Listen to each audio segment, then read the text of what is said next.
guys, pag-usapan lang natin ang breaking news. May pasabog nga naman kasi ang bali-balita at exclusive na pinag-uusapan ngayon. Diyos ko, ba't naman downgrade o mema ka lang? Ang layo kay Daniel Padilla nun. Edukado yung taong iyon. Grabe daw. Dahil ang ine-expect nga naman kasi malayo daw yun kay Daniel Padilla dahil edukado yung taong yun. Walang iba kundi si Mayor Mark Alcala. Pinagkukumpara nga naman kasi ang pinag-aralan ni Daniel Padilla at Mayor Mark Alcala.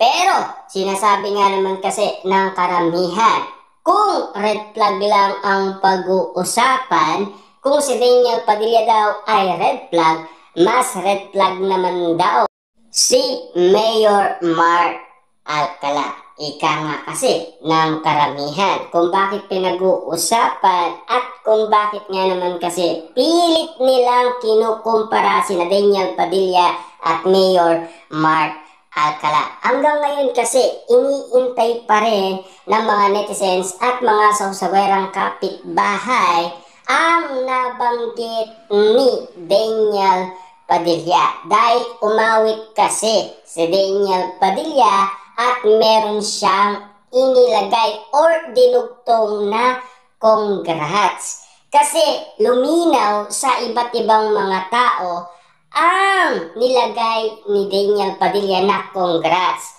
Dahil ang sinasabi nga naman kasi ng karamihan, baka congrats daw kina Mayor Mark Alcala at Catherine Bernardo. Papaano nga naman kasi nasungkit na ni Daniel Padilla ang tiwala ni Catherine Bernardo. Paano natin nasabi yan? Siyempre, pinag-usapan yan last 2024.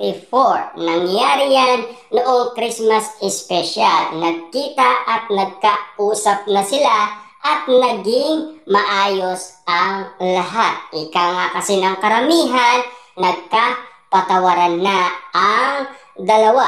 Lalong-lalo na nagkaroon na din sila ng commitment sa isa't isa.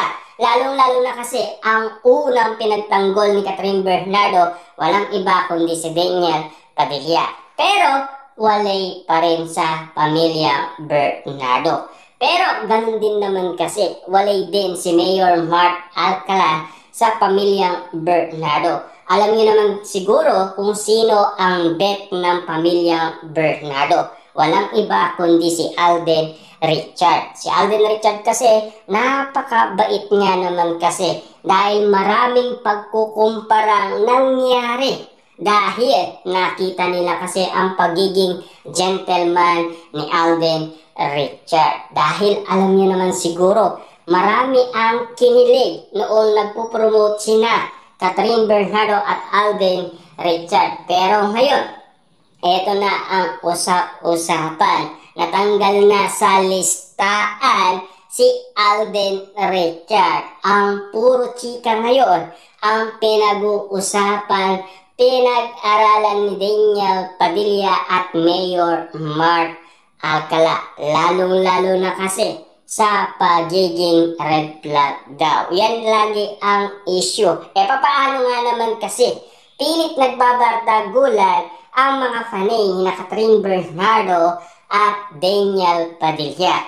Hanggang ngayon kasi, sawa nga naman silang tambay sa social media. Dahil alam niyo naman siguro, pilit pinag-uusapan si Catherine Bernardo. Lalo-lalo na kasi, niligwak na siya ng isang kumpanya na kanyang ini-endorso. Kita niya naman, di ba? Tama ang inala ng karamihan sa kanilang prediksyon. Unti-unti daw babagsak itong si Catherine Bernardo. Lalong-lalo na ayon sa karamihan.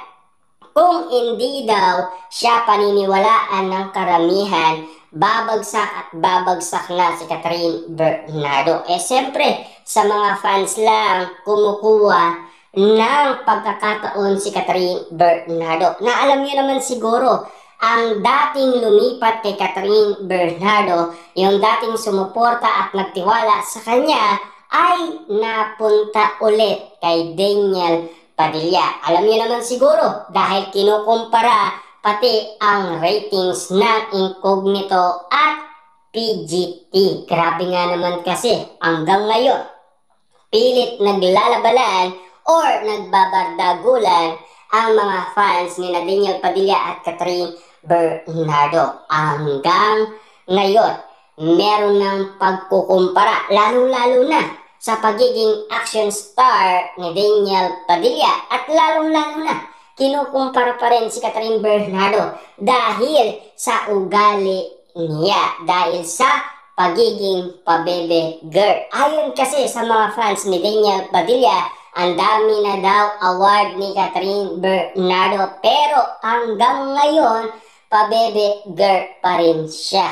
Ika nga ni Christopher Min, hindi daw pwede si Catherine Bernardo sa Incognito kasi pabebe girl daw siya. Ang pwedeng-pwede daw doon ay si Maris Racal at Kayla Estrada dahil napakaganda nga naman kasi ang kanilang pag-arte. Kaya nga naman kasi napaganda nila ang nasabing Incognito na teleserye din ni Daniel Padilla. Kakaiba man sa panlasa at timpla ng karamihan. At least napatunayan ni Daniel Padilla at Catherine Bernardo kung ano ang nakaya nila noong sila ay solo era na, diba? Kitang-kita nyo naman siguro, Catherine Bernardo, Hello Love Again, 11 days pa lang, 1.06 billion na kaagad. Siyempre, Daniel Padilla, hindi pa rin siya nagpatalo, diba? Kita nyo naman, nagkaroon din siya ng award at nakabawi na daw siya kay Catherine Bernardo. Yan kasi ang pinag-uusapan. Pero, meron ng nilulutong movie kay Daniel Padilla. Walang iba kundi ang The Guest na pinag-usapan na last 2024. Kaya nagsisimula na si Daniel Padilla umangat. Ika nga kasi ng karamihan dahil sa pagiging action star niya.